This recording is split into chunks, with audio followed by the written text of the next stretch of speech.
السلام علیکم ورحمۃ اللہ وبرکاتہ۔ قربانی کے مسائل کا چھٹا حصہ ہم لے کر آپ کی خدمت میں حاضر ہیں، اور ہم نے کل قربانی کے جانور کے متعلق گفتگو کی تھی۔ مسئلہ ہے کہ قربانی کا جانور مسلمان سے ذبح کرانا چاہیے۔ اگر کسی مجوسی یا دوسرے مشرک سے قربانی کا جانور ذبح کرا دیا تو قربانی نہیں ہوئی، بلکہ یہ جانور حرام اور مردار ہے۔ اور کتابی سے قربانی کا جانور ذبح کرانا مکروہ ہے کہ قربانی سے مقصود تقرب الی اللہ ہے۔ اس میں کافر سے مدد نہ لی جائے، بلکہ بعض ائمہ کے نزدیک اس صورت میں بھی قربانی نہیں ہوگی، مگر ہمارا مذہب وہی پہلا ہے کہ قربانی ہو جائے گی، لیکن مکروہ ہے۔ قربانی کرتے وقت جب جانور کے گلے پہ چھری چلائی جاتی ہے تو کبھی ایسا بھی ہوتا ہے کہ ایک شخص ذبح کر رہا ہے اور دوسرا بھی چھری ساتھ میں پکڑ لیتا ہے، اور دو لوگ مل کر اس کو قربانی کرتے ہیں۔ ایک تو یا شوقیہ کرتے ہیں اور ایک کو تو قربانی کرنی ہی ہے، ذبح کرنا ہی ہے۔ تو اس میں اس بات کا خاص خیال رکھا جائے کہ اگر دو لوگوں نے چھری پکڑی ہوئی ہے اور دونوں ذبح کر رہے ہیں تو دونوں کو ہی قربانی ذبح کی دعا پڑھنی ہے، یعنی بسم اللہ اللہ اکبر پڑھنی ہے۔ ایسا نہیں ہے کہ صرف ایک پڑھ لے تو دونوں کا کافی ہو جائے گا، اس سے جانور حلال نہیں ہوگا۔ لہٰذا اگر دو لوگوں نے چھری پکڑی ہے، ایک چھری دو حضرات نے پکڑی ہے، تو دونوں کو ہی وہ قربانی کی ذبح کرنے کی دعا پڑھنی ہے۔ مسئلہ ہے کہ قربانی کا گوشت خود بھی کھا سکتا ہے، دوسرے شخص غنی اور فقیر کو دے سکتا ہے، کھلا سکتا ہے، بلکہ ان میں سے کچھ کھا لینا قربانی کرنے والے کے لیے مستحب ہے۔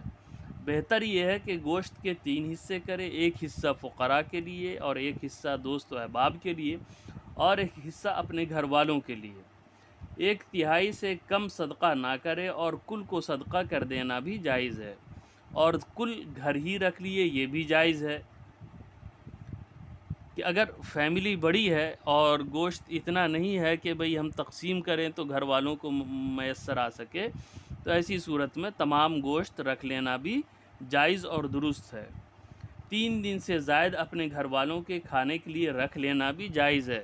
بعض لوگ یہ کہتے ہیں کہ 3 دن میں ختم ہو جانا ہے، یہ بالکل بھی جائز اور درست نہیں ہے، بلکہ جہالت پر مبنی ہے۔ قربانی کا گوشت کافر کو نہ دے کہ یہاں کے کفار حربی ہیں۔ میت کی طرف سے قربانی کی تو اس کے گوشت کا بھی وہی حکم ہے کہ خود کھائے، دوست و احباب کو دے، فقیروں کو دے۔ یہ ضروری نہیں کہ سارا گوشت فقیروں کو ہی دے دے، کیونکہ گوشت اس کی ملک ہے، یہ سب کچھ کر سکتا ہے، اور اگر میت نے کہہ دیا ہے کہ میری طرف سے قربانی کر دینا تو اس میں سے نہ کھائے بلکہ کل گوشت کو صدقہ کر دے۔ قربانی کا چمڑا اور اس کی جھول اور رسی اور اس کے گلے میں ہار ڈالا ہے، اور ان سب چیزوں کو صدقہ کر دے۔ قربانی کے چمڑے کو خود بھی اپنے کام میں لا سکتا ہے، یعنی اس کو باقی رکھتے ہوئے اپنے کسی کام میں لا سکتا ہے۔ مثلا اس کی جانماز بنائے، تھیلی بنائے، مشکیزہ بنائے، دسترخوان بنائے، ڈول بنائے، یا کتابوں کی جلد میں لگائے، یہ سب درست ہے۔ چمڑے کا ڈول بنائے تو اسے اپنے کام میں لائے، اجرت پر نہ دے، اور اگر اجرت پر دے دیا تو اس کی جو بھی اجرت حاصل ہو اسے صدقہ کیا جائے گا۔ قربانی کے چمڑے کو ایسی چیز سے بدل سکتا ہے جس کو باقی رکھتے ہوئے اس سے نفع اٹھایا جائے، جیسے کتاب ایسی چیز سے بدل نہیں سکتا جس کو ہلاک کر کے نفع حاصل کیا جاتا ہو، جیسے روٹی، گوشت، سرکہ، روپیہ، پیسہ۔ اور اگر اس نے ان چیزوں کو چمڑے کے عوض میں حاصل کیا تو ان چیزوں کو صدقہ کر دے۔ اگر قربانی کی کھال کو روپے کے عوض میں بیچا، مگر اس لیے نہیں کہ اس کو اپنی ذات پر یا بال بچوں پر صرف کرے گا، بلکہ اس لیے کہ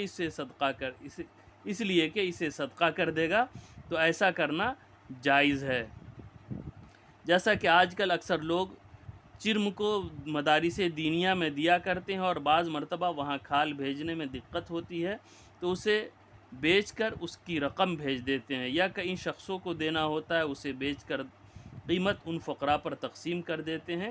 یہ بے جائز ہے، اس میں حرج نہیں، اور حدیث میں جو اس کے بیچنے کی ممانعت آئی ہے، اس سے مراد اپنے لیے بیچنا ہے۔ گوشت کا بھی وہی حکم ہے جو چمڑے کا ہے کہ اس کو اگر ایسی چیز کے بدلے میں بیچا جس کو ہلاک کر کے نفع حاصل کیا جاتا ہے تو یہ تمام کو صدقہ کر دینا ہوگا۔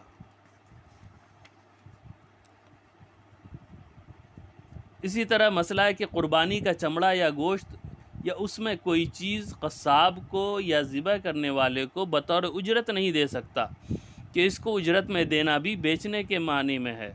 ہاں یوں ہی اگر دے دیا جائے تو بغیر عوض کے تو یہ درست ہے۔ قصاب کو اجرت میں نہیں دیا بلکہ جیسے دوسرے مسلمان کو دیتا ہے اس کو بھی دے دیا، اور اجرت اپنے پاس سے دی تو دوسری چیز دے گا تو یہ جائز ہے۔ مسئلہ ہے کہ جانور دودھ والا ہے تو اس کے تھن پر ٹھنڈا پانی چھڑکے کہ دودھ خشک ہو جائے۔ اگر اس سے کام نہ چلے تو جانور کو دوہ کر دودھ کو صدقہ کر دیا جائے۔ جانور ذبح ہو گیا تو اب اس کے بال کو اپنے کام کے لیے کاٹ سکتا ہے، اور اگر اس کے تھن میں دودھ ہے تو دوہ سکتا ہے کہ جو مقصود تھا وہ پورا ہو گیا، اب یہ اس کی ملک ہے، اسے اپنے صرف میں لا سکتا ہے۔